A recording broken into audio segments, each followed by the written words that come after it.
ভাবে ওই ইলিশের মতো আপনিও আমার ইলিশ।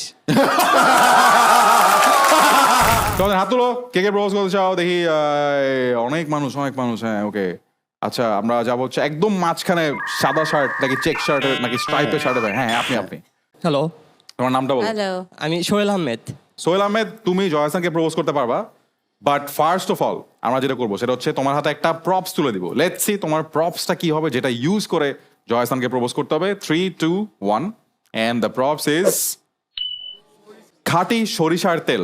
আশফাক নিপুণ এখন তোমাকে ডিরেকশন দিবে যে তোমার ইমোশনটা, তোমার ডেলিভারিটা কিরকম হওয়া উচিত, যেহেতু আশফাক নিপুণ ইজ দ্য ডিরেক্টর। আশফাক নিপুণ। খুবই ইমোশনাল হয়ে করতে হবে।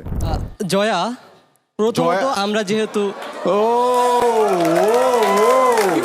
Jaya Jaya Jaya good one. হ্যাঁ হ্যাঁ বলো বলো। আছে, হ্যাঁ প্লিজ। প্রথমত আমরা যেহেতু বাঙালি, আমাদের ঐতিহ্যের সাথে প্রথমেই আসে সরিষা ইলিশ। আচ্ছা তো সরিষার সাথে যেমন ইলিশটা খুবই কম্বিনেশনটা অনেক জোস, আর খাঁটি সরিষার তৈল তো অবশ্যই। তো খাঁটি সরিষার তৈলের মতো আমার ভালোবাসাটাও একদম খাঁটি। এখন সেম ভাবে ওই ইলিশের মতো আপনিও আমার ইলিশ।